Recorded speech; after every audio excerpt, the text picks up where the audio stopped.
Good morning students. मैं Puneet Kumar, lecture in education, DIET Hamirpur, Himachal Pradesh, आपका online teaching platform में स्वागत करता हूं। आज का जो हमारा टॉपिक है वो है डीएलएड फर्स्ट ईयर के स्टूडेंट्स के लिए, जो कि हमने paper third education society and curriculum में से लिया गया है। Sociological basis of education unit 2 के अंतर्गत आता है।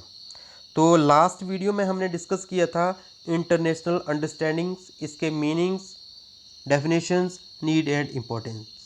आज हम इंटरनेशनल अंडरस्टैंडिंग के तहत डिस्कस करेंगे principles of education for international understanding, second educational programmes in schools for developing international understanding. तो ये दो चीज़ों पे आज हम चर्चा करने वाले हैं।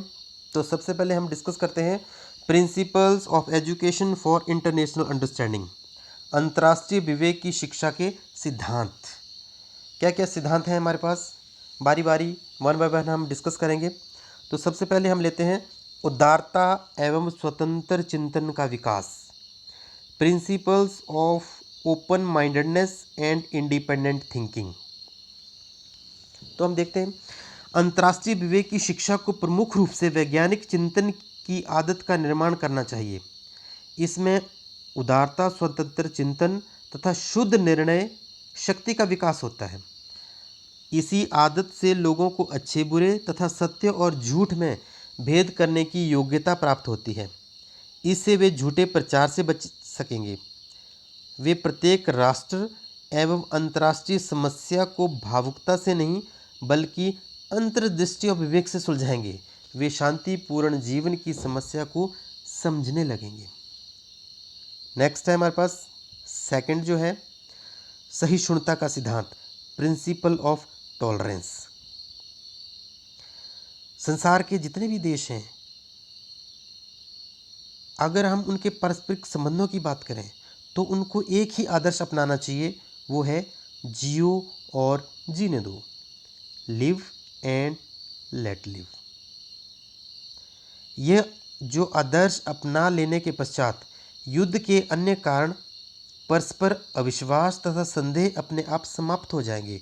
जो भी युद्ध होते हैं, एक दूसरे के ऊपर अटैक करते हैं, ये उनकी सोच होती है।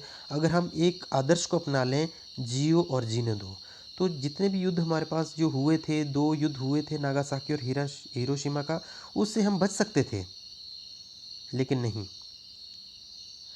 सहानुभूति विवेक का अभाव संसार में शत्रुता को पैदा करता है।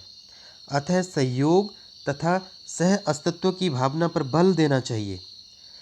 शिक्षा अंतर्राष्ट्रीयवाद के बीज बोने के लिए उपजाऊ भूमि प्रदान करेगी। थर्ड हम लेते हैं अंत संबंध का सिद्धांत, प्रिंसिपल ऑफ इंटरकनेक्शन। अंतर्राष्ट्रीय विवेक की शिक्षा अंतर संबंध के सिद्धांत पर आधारित होनी चाहिए। आधुनिक विश्व पर कोई भी देश अकेला नहीं रह सकता। प्रत्येक देश को अपनी भौतिक, सामाजिक, मनोवैज्ञानिक आवश्यकताओं की संतुष्टि के लिए एक दूसरे देशों पर निर्भर रहना पड़ता है। अंतर्राष्ट्रीय मैत्री तथा विवेक से ही सभी देशों की आवश्यकता पूरी हो सकती है। नेक्स्ट है हमारे पास सच्ची देशभक्ति का सिद्धांत, प्रिंसिपल ऑफ ट्रू पैट्रियोटिज्म। बच्चों में संकीर्ण देशभक्ति की भावना विकसित नहीं करनी चाहिए। संकीर्ण राष्ट्र भावना का अर्थ है अपने देश को अन्य सभी देशों से ऊंचा समझना। संकीर्ण राष्ट्रवाद ही विश्व युद्धों के लिए उत्तरदायी है। ऐसा राष्ट्रवाद मानव प्रगति में बाधक सिद्ध होगा, अतः इसे चलता करना चाहिए। अपने देश से प्यार व्यापक मानवता के मार्ग में बाधा नहीं करना चाहिए। जब तक देश व्यक्ति के अंतर्राष्ट्रीयवाद से संबंधित न किया जाए, तब तक विश्व शांति को नींव दृढ़ नहीं हो सकती। नेक्स्ट है हमारे पास भय को दूर करने का सिद्धांत, principle of elimination of fear. विश्व के राष्ट्रों में परस्पर संदेह तथा ईर्ष्याएं विद्यमान हैं। इसी भय के कारण ही सभी देश विनाशकारी शस्त्रों से युक्त बड़ी बड़ी सेनाएं रखने पर विवश हो रहे हैं। एक विद्वान हैं बर्ट्रैंड रसेल, उन्होंने कहा है, विश्व में व्याप्त डर ही अपने आप युद्ध का सशक्त साधन है। यदि हम भय से छुटकारा प्राप्त कर लें तो संसार से दुखों का एक बहुत बड़ा कारण समाप्त हो जाएगा। अतः व्यक्तिगत एवं राष्ट्रीय जीवन में भय को समाप्त करना चाहिए। प्रत्येक व्यक्ति को मानव में विश्वास तथा अपने में साहस रखकर आगे बढ़ना चाहिए। नेक्स्ट है हमारे पास ठीक आदर्शों पर बल, एम्फेसिस ऑन करेक्ट वैल्यूज़। जो अंतर्राष्ट्रीय विवेक की शिक्षा है, ठीक आदतों पर बल देना चाहिए। प्रजातंत्रात्मक मूल्यों को प्रोत्साहित करना चाहिए। विद्यार्थियों में सामूहिक उत्तरदायित्व की भावना का विकास करना चाहिए। किसी भी व्यक्ति को अपने आप को श्रेष्ठ तथा दूसरों को हीन नहीं समझना चाहिए। इससे क्या होता है, भेदभाव उत्पन्न होता है जो राष्ट्रों के परस्पर संघर्ष का बुनियादी कारण बनता है। धैर्य और आत्मविश्वास का विकास होना चाहिए। हमें विद्यार्थियों में यह भावना जागृत करनी चाहिए कि हम समस्त विश्व के साथ संबंधित हैं। दूसरे शब्दों में हम मानवता के प्रति विश्वास पैदा करना चाहिए। मानवता ही समाज का सच्चा धर्म है, शेष सभी धर्म इसी के भिन्न रूप हैं। विद्यार्थियों को ये भाव पैदा करना चाहिए कि मानव विश्व का सुंदरतम प्राणी है और बुनियादी तौर पर वह अच्छाई तथा शांति को पसंद करता है। नेक्स्ट है हमारे पास कर्म का सिद्धांत, प्रिंसिपल ऑफ एक्शन। केवल सैद्धांतिक ज्ञान प्राप्त नहीं है, बड़े बड़े अंतर्राष्ट्रीय विवेक संबंधी विचारों का तब तक कोई लाभ नहीं जब तक उन्हें क्रियान्वित न किया जाए। यह बात सदा ध्यान में रखनी चाहिए कि कर्म और ज्ञान मानव प्रगति के दो रथ के दो पहिए हैं, एक दूसरे के बिना लंगड़ा है। अतः हमें नवयुवकों को शिक्षण प्रदान करना चाहिए कि वे अंतर्राष्ट्रीय एकता एवं मैत्री की सेवा के लिए अंतर्राष्ट्रीय विवेक के सैद्धांतिक ज्ञान को क्रियान्वित कर सकें। तो ये थे हमारे पास कुछ principles of education for international understanding, अंतर्राष्ट्रीय विवेक की शिक्षा के सिद्धांतों के बारे में हमने कुछ डिस्कस किया। नेक्स्ट है हमारे पास विद्यालय द्वारा अंतर्राष्ट्रीय सद्भावना के विकास हेतु कार्यक्रम, educational programmes in schools for developing international understanding, कि स्कूल में विद्यालय में जो अंतर्राष्ट्रीय सद्भावना है उसका विकास हम कैसे कर सकते हैं, क्या क्या हम प्रयास कर सकते हैं कि बच्चों के प्रति अंतर्राष्ट्रीय सद्भावना का विकास हो सके। तो अंतर्राष्ट्रीय सद्भावना का विकास जो है वो स्कूल का सबसे प्रमुख जो दायित्व बनता है। गोल्डस्मिथ ने कहा है, अंतर्राष्ट्रीयता एक भावना है जो व्यक्ति को यह अनुभव कराती है कि वह अपने राज्य का ही सदस्य नहीं अपितु विश्व का नागरिक है। तो हम कुछ बिंदुओं पे चर्चा करते हैं जिससे कि विद्यालय द्वारा अंतर्राष्ट्रीय सद्भावना का विकास हो सके। सबसे पहले हम लेते हैं ग्रुप इवैल्यूएशंस को, समूह मूल्यांकन। अगर हम देखा जाए जो मानव है, हम लोग जो हैं वो एक ऐसे युग में रह रहे हैं जहाँ पे उसकी मांगें बहुत बढ़ रही हैं, लेकिन जो आपूर्ति के साधन हैं वो गिने चुने हैं, बहुत ही कम हैं और बहुत ही गिने चुने व्यक्तियों के हाथ में हैं। आमतौर पर आप लोग भी देखते हैं नौकरी एक होती है, अप्लाई करने वाले प्रार्थी बहुत सारे होते हैं। एक आदमी को वो नौकरी मिल जाएगी, लेकिन जो बाकी जो लोग हैं वो हताश हो जाते हैं, उनमें क्रोध पनपता है, उनके मन में ये भावना आती है कि ये नौकरी उसने योग्यता के आधार पर नहीं बल्कि किसी मंत्री की सिफारिश ली हो या किसी को घूस देकर लिया हो। तो उससे क्या होता है, उससे जो विद्यार्थियों में है वो परस्पर द्वेष बना रहता है। तो स्कूल का ये दायित्व है कि जो मूल्यांकन प्रणाली है वो इस प्रकार बननी चाहिए कि जो विद्यार्थियों में है पारस्परिक सद्भावना बढ़ेगी। अगर बच्चों में आपस में सद्भावना होगी तभी राष्ट्र के प्रति सद्भावना होगी, और राष्ट्र के प्रति सद्भावना होगी तभी वो विश्व के प्रति उनकी सद्भावना होगी। तो समूह मूल्यांकन बहुत ज़रूरी है। नेक्स्ट है हमारे पास विद्यार्थियों में प्रजातांत्रिक मूल्यों का विकास, in calculations of democratic values among the students. तो कुछ प्रजातांत्रिक मूल्य हैं जिनका विकसित करने के लिए अंतर्राष्ट्रीय सद्भावना को प्रोत्साहन मिलता है। तो वो मूल्य हैं, नंबर 1 पे आता है समानता, इक्वलिटी। दूसरा है बंधुता। तीसरा है सहानुभूति। चौथा है स्वतंत्रता। पांचवा है अच्छी नागरिकता। छठा है सहनशीलता। सातवां है परिवर्तन में विश्वास। आठवां है परिवर्तन समझा बुझाकर, चेंज थ्रू परसेप्शंस। तो ये हैं हमारे पास कुछ मूल्य हैं, अगर इनका विकास किया जाए तो अंतर्राष्ट्रीय सद्भावना को प्रोत्साहन मिलता है। नेक्स्ट हमारे पास आता है पाठ्यक्रम का पुनर्गठन, रीओरिएंटेशन ऑफ करिकुलम। कि जो पाठ्यक्रम है, जो स्कूलों का जो पाठ्यक्रम है उसका जो पुनर्गठन होना चाहिए, और वो अंतर्राष्ट्रीय सद्भावना के लिए बहुत ही सशक्त साधन है। अगर हम स्कूलों की बात करें, अपने विश्वविद्यालयों की बात करें, जो प्रचलित परंपरागत पाठ्यक्रम है वो अंतर्राष्ट्रीय सद्भावना की को पूरा नहीं कर सकता। तो हमें पाठ्यक्रम में थोड़ा बदलाव लाना चाहिए। जैसे हम बात करते हैं साहित्य की बात करते हैं, लिटरेचर की बात करते हैं, तो अंतर्राष्ट्रीय सद्भावना के लिए साहित्य अध्ययन को बढ़ावा देना बहुत ही ज़रूरी है। साहित्य किसी एक वर्ग के लिए नहीं लिखा जाता है, बल्कि यह तो समस्त मानव भावनाओं का प्रतिबिंब है। साहित्य की व्याख्या करते समय इस बात पर जोर देना चाहिए कि साहित्य संसार के विभिन्न व्यक्तियों की श्रेष्ठ भावनाओं की अभिव्यक्ति है। नेक्स्ट हम भाषा की बात करते हैं, लैंग्वेज की बात करते हैं। भाषा जो है वो अंतर्राष्ट्रीय सद्भावना को विकसित करने में बहुत ही अपना योगदान निभाती है, बहुत ही प्रभावशाली सिद्ध हो सकती है। विश्व के लोगों में शांतिपूर्ण संबंध स्थापित करने के लिए बहुत ही भूमिका निभा सकती है।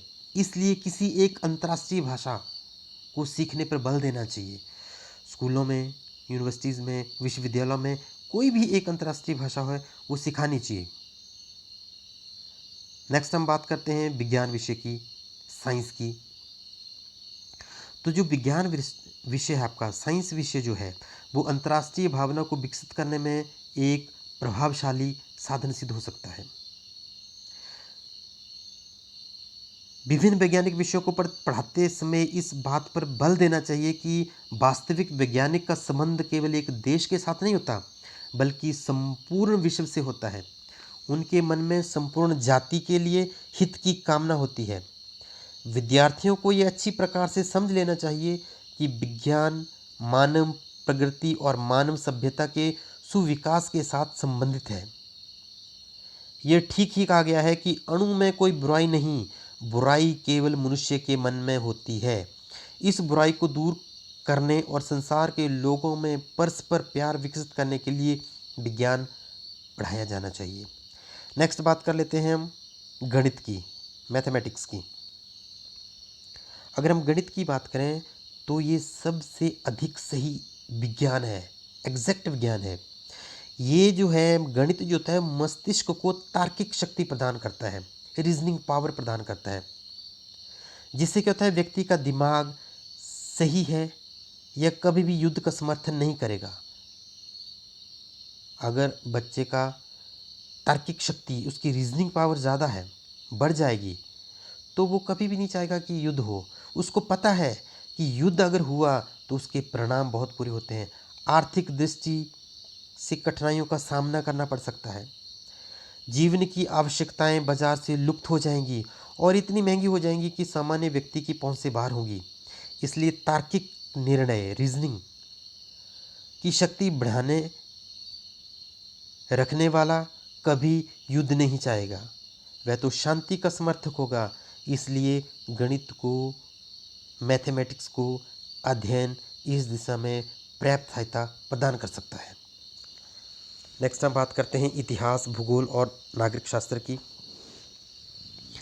तो अगर हम इतिहास की बात करें तो इतिहास में भी हम देखते हैं कि कितने महापुरुष हुए हैं। महात्मा गांधी हैं, बुद्ध हुए हैं, उनके उदाहरण हैं जिन्होंने देश के लिए ही नहीं पूरे विश्व के लिए योगदान दिया है। भूगोल में शिक्षण द्वारा व्यक्ति के संसार के प्रति विश्वात्मक धारणा का विकास होना चाहिए। इस बात का पूर्ण ज्ञान हो कि संसार के विभिन्न देश अपने दैनिक जीवन की आवश्यकताओं के लिए कैसे एक दूसरे पर निर्भर करते हैं। अगर हम नागरिक शास्त्र की बात करते हैं तो नागरिक शास्त्र के शिक्षण द्वारा विद्यार्थियों को मानव स्वतंत्रता, व्यक्ति की प्रतिष्ठा तथा संसार के लोगों में समता और के विचार प्रदान करने चाहिए। नेक्स्ट हमारे पास आता है स्कूल की पाठ्य सहायक क्रियाएं। जो स्कूल में को करिकुलर एक्टिविटीज़ होती हैं वो भी बहुत ही बड़ा योगदान निभाती हैं अंतर्राष्ट्रीय सद्भावना में, अंतर्राष्ट्रीय विवेक को विकसित करने में। तो हम कुछ क्रियाओं का सुझाव करते हैं, जैसे विश्व के महापुरुषों का जन्मदिन मनाना, celebrating the birthdays of great man of the world. जितने भी महान पुरुष हुए हैं संसार में उनके बर्थडे को मनाओ, उनके बारे में उनको बताओ। जैसे हमारे पास हैं महात्मा बुद्ध हुए हैं, गुरु नानक देव हुए हैं, इन्होंने समस्त मानवता की भलाई के लिए काम किया है। ऐसे महापुरुषों के जन्मदिन बड़ी धूमधाम से मनाने चाहिए। दूसरी हम बात कर लेते हैं अंतर्राष्ट्रीय सप्ताह तथा अन्य देशों के स्वतंत्रता दिवस मनाना। हम अपने देश का स्वतंत्रता दिवस तो मनाते हैं, लेकिन दूसरी कंट्रीज़ के स्वतंत्रता दिवस मनाने चाहिए। उनके ऊपर कुछ प्रोग्राम होने चाहिए, उनको बताना चाहिए किस दिन किस कंट्री का स्वतंत्रता दिवस मनाया जाता है और क्यों मनाया जाता है। अंतर्राष्ट्रीय दिवस मनाना, जैसे संयुक्त राष्ट्र दिवस, मानव अधिकार दिवस, विश्व स्वास्थ्य दिवस, जितने भी अंतर्राष्ट्रीय दिवस हमारे पास होते हैं उन सब का सेलिब्रेशन होना चाहिए। अंतर्राष्ट्रीय सभाओं तथा क्लबों का संगठन करना है। अंतर्राष्ट्रीय भातृत्व के विकास के लिए लेखन मैत्री क्लब का आयोजन करना चाहिए। समाचार सुनना चाहिए। समाचार सुनने से क्या होता है कि विश्व की घटनाओं के संबंधित जानकारी मिलती है, बच्चों को सुनानी चाहिए। इस तथ्य की व्याख्या करनी चाहिए कि विश्व पर इन घटनाओं का क्या प्रभाव पड़ेगा। विदेशी विद्वानों के भाषण, विश्व समस्याओं और स्थितियों के संबंध में विद्यार्थियों के दृष्टिकोण को व्यापक बनाने के लिए विदेशों के विद्वानों के भाषण कराए जाने चाहिए। अंतर्राष्ट्रीय सद्भावना के दृष्टिकोण से मनोरंजन कार्यों को संगठित करना, जैसे टिकट संकलन, सिक्कों का संग्रहण, स्टैम्प कलेक्शंस, चित्रों का संग्रहण करना, पिक्चर कलेक्शंस आदि मनोरंजन कार्यों को संगठित करना चाहिए, हॉबी के रूप में लेना चाहिए। हर कंट्री के टिकट इकट्ठे करो, हर कंट्री के चित्र इकट्ठे करो। नेक्स्ट हम बात करते हैं आपत्ति के समय सहायता करना। यदि कोई देश किसी प्राकृतिक आपत्ति जैसे बाढ़ हो गया, भूकंप हो गया आदि का शिकार हो जाए तो उनकी सहायता के लिए चंदा एकत्रित करना चाहिए। तो उनसे क्या होता है कि सहानुभूति का विकास होगा। युद्ध की भयानकता का नाटकीकरण करना, विद्यार्थियों को युद्ध की भयानकता का नाट्यकरण करने के लिए प्रोत्साहन करना चाहिए। इसी प्रकार अन्य प्रकार के नाटकों का आयोजन करना, फिल्में दिखाना, फैंसी ड्रेस शो के द्वारा विभिन्न देशों के रीति रिवाज प्रस्तुत करना। तो अगर हम ये चीज़ें को करिकुलर एक्टिविटीज़ करते हैं तो उससे भी क्या होता है कि हम बच्चों के प्रति जो है वो अंतर्राष्ट्रीय विवेक की भावना विकसित होती है। नेक्स्ट हमारे पास आता है प्रत्यक्ष संपर्क, फेस टू फेस कांटेक्ट। विभिन्न काल्पनिक डर तथा शंकाओं को दूर करने के लिए प्रत्यक्ष संपर्क अत्यंत सहायक सिद्ध हो सकते हैं। किसी के मन में कोई डर है, कोई शंका है तो फेस टू फेस कांटेक्ट करना चाहिए। तो उससे क्या होता है, उसमें जो भी कन्फ्यूजन्स होते हैं वो दूर हो जाते हैं।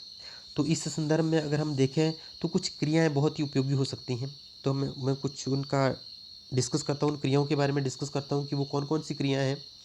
अंतर्राष्ट्रीय शिविरों का आयोजन, टू ऑर्गेनाइज इंटरनेशनल कैंप्स। विद्यार्थियों तथा अध्यापकों के लिए अंतर्राष्ट्रीय शिविरों का आयोजन करना चाहिए। इन शिविरों में सांस्कृतिक कार्यक्रम आयोजित किए जा सकते हैं जिससे सांस्कृतिक सीमाएं टूटेंगी तथा परस्पर मित्रता एवं अंतर्राष्ट्रीय भावना का विकास होगा। सेकंड हम कर सकते हैं, ऐसा कहा जाता है कि स्थान को बदलने से हमारे विचारों तथा भावनाओं में भी परिवर्तन हो जाता है। विदेशों में सांस्कृतिक एवं अध्ययन यात्राओं का आयोजन करना चाहिए। नवयुवक राजदूतों द्वारा ही मानवीय सूझबूझ तथा सहानुभूति को विकसित किया जा सकता है। विदेशी दूतावासों की यात्रा आयोजित करना, विश्व के विभिन्न देशों के विद्यार्थियों तथा अध्यापकों का आदान प्रदान, exchange of students and teachers of the world, अंतर्राष्ट्रीय स्तर की संस्थाओं का प्रोत्साहन। अंतर्राष्ट्रीय स्तर की जो नियमित संस्थाएं हैं उनका विकास करना चाहिए। तो ये फेस टू फेस कॉन्टैक्ट्स है। इससे भी क्या होगा, बच्चों के प्रति जो अंतर्राष्ट्रीय सद्भावना है, अंतर्राष्ट्रीय समझ है, अंतर्राष्ट्रीय विवेक है, वो विकसित होगा। नेक्स्ट हम बात कर लेते हैं पुस्तकालय की, लाइब्रेरीज़ की। तो जो पाठशालाएं हैं उनमें पुस्तकालय होते हैं, तो पुस्तकालय ऐसी पुस्तकें होनी चाहिए जिनको पढ़ने से अंतर्राष्ट्रीय सद्भावना को बढ़ावा मिल सके। परंतु कितने अफसोस की बात है कि हमारे स्कूल में प्राय पुस्तकों के महत्व को नहीं समझा जाता। अगर पुस्तकें हैं भी तो लाइब्रेरी में वैसी की वैसी पड़ी हुई हैं। इसलिए बहुत से स्कूल तो ऐसे हैं जिनमें कोई पुस्तकालय है ही नहीं, और जिन स्कूलों में छोटा मोटा पुस्तकालय है वह पुस्तकों का चयन करते समय अंतर्राष्ट्रीय सद्भावना के बारे में कोई ध्यान नहीं रखा जाता है।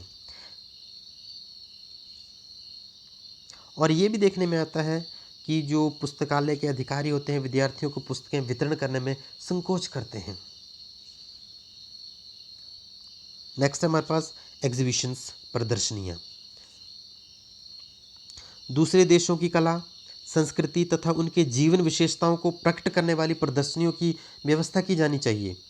इस प्रकार की प्रदर्शनियों में विभिन्न देशों के उद्योगों, सिक्कों तथा अन्य वस्तुओं को चित्रित किया जा सकता है। इन प्रदर्शनियों में सांस्कृतिक कार्यक्रमों को आयोजित भी होता है, जिससे अंतर्राष्ट्रीय सद्भावना को बढ़ावा मिलता है। Last but not the least, अध्यापक की भूमिका, रोल ऑफ द टीचर।